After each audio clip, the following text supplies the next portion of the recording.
365 நாளும் அன்னதானம் வழங்கப்படுகிறது. மக்களே, வடை பாயசத்தோட இன்று 51 நபர்களுக்கு யார் அன்னதானம் வழங்கினாங்கன்னு பார்ப்போம். தயவு செஞ்சு ஷேர் பண்ணுங்க, சப்போர்ட் பண்ணுங்க. மக்களே, ஈதல் பசி தீர்ப்போம் அறக்கட்டளை அண்ணன் ஸ்டீஃபன் ஸ்ரோலி அண்ணன் பர்த்டேக்கு தான் இன்னைக்கு ஆதரவற்ற முதியோர்களுக்கு 51 நபர்களுக்கு வடை பாயசத்தோட திருப்தியான அன்னதானம் வழங்குறாங்க.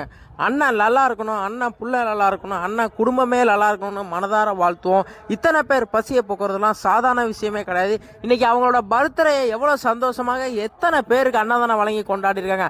அண்ணனை முதல்ல எல்லோருமே வாழ்த்துங்க, மனதார வாழ்த்துங்க அண்ணனை. ஹாப்பி பர்த்டே அண்ணன். 4 வருட காலங்களாக அன்னதானம் வழங்கப்படுகிறது. திருவாரூர் மாவட்டம் ஈதல் பசி தீர்ப்போம் அறக்கட்டளை. மக்களே, ஷேர் பண்ணுங்க, உங்களால் முடிஞ்சது அன்னதானத்துக்கு உதவுங்க. இங்க நான் தான் கிங், நான் வச்சதான் ரூல்ஸ். அந்த